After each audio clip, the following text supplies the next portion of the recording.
Salutations, ici le Profousor. On va discuter de NAS et d'un boîtier qui pourrait être bientôt chez vous.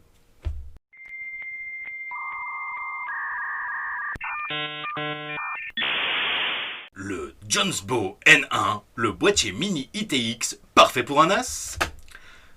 Donc, il est de plus en plus aisé de construire un NAS ou un serveur maison. Mais c'est pas simple de trouver un bon boîtier prévu pour ça. C'est-à-dire un boîtier où on peut mettre plusieurs disques et y accéder facilement. Compact, disposant de nombreuses baies 2 pouces et demi, 3 pouces et demi. Alors Jonsbo a décidé de s'attaquer à ce marché avec son N1 qui devrait arriver sous peu en France. Ces derniers mois, le chinois Jonsbo s'est fait remarquer dans le domaine des boîtiers pour PC, en proposant des produits intéressants, notamment référencés par Noctua, pouvant être utilisés sans ventilateur avec son NHP1. Aujourd'hui, la société présente un modèle compact, pouvant accueillir des cartes mères mini ITX, les toutes petites, avec une spécificité. Il dispose de 5 caches pour des HDD de 3 pouces et demi, avec un système de retrait spécifique et 2 emplacements de 2 pouces et demi pour disques ou SSD, les tout petits disques. Il devrait être particulièrement apprécié de ceux cherchant à se construire un NAS maison ou un serveur maison. Ses dimensions sont de 354 par 217 par 170 mm pour un poids total de 3,8 kg à vide.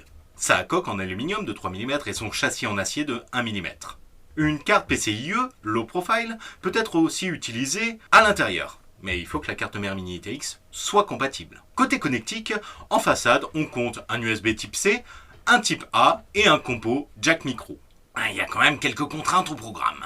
Outre la carte mère mini ITX, le ventirad ne peut dépasser 70 mm de hauteur. On doit aussi utiliser une alimentation SFX d'une longueur maximale de 150 mm et un ventilateur de 140 mm est présent en façade pour assurer un flux d'air.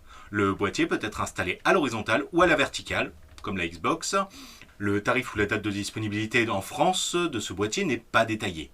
Mais bon, bientôt, j'espère. Parce qu'à l'époque, quand on voulait se fabriquer un NAS, il y avait pas grand chose. Soit on prenait un NAS tout fait avec son système, du style Synologic, UNAP, Netgear.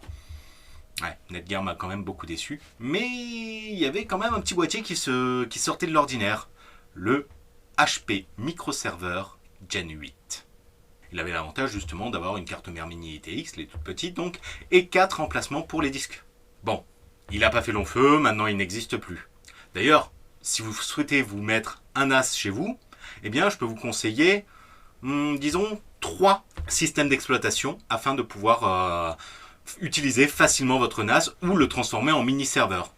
Le premier d'entre eux s'appelle Unread. Il est payant, mais il est tout intégré et surtout il supporte Docker, qui est très pratique pour installer d'autres applications outre celle du NAS. Le deuxième, OpenMediaVault, qui est l'un des plus connus pour faire un système de NAS à la maison. Il est assez facile à prendre en main, mais plus on l'utilise, plus on se rend compte qu'on est un peu limité dessus. Et le troisième, donc, Rockstore, que je n'ai jamais eu l'occasion de tester en dehors de machines virtuelles, qui supporte aussi Docker comme Unread, qui lui est gratuit, mais Unread a quand même plus attiré mon attention. Surtout pour son prix, c'est quand même donné. Affaire à suivre. À bientôt!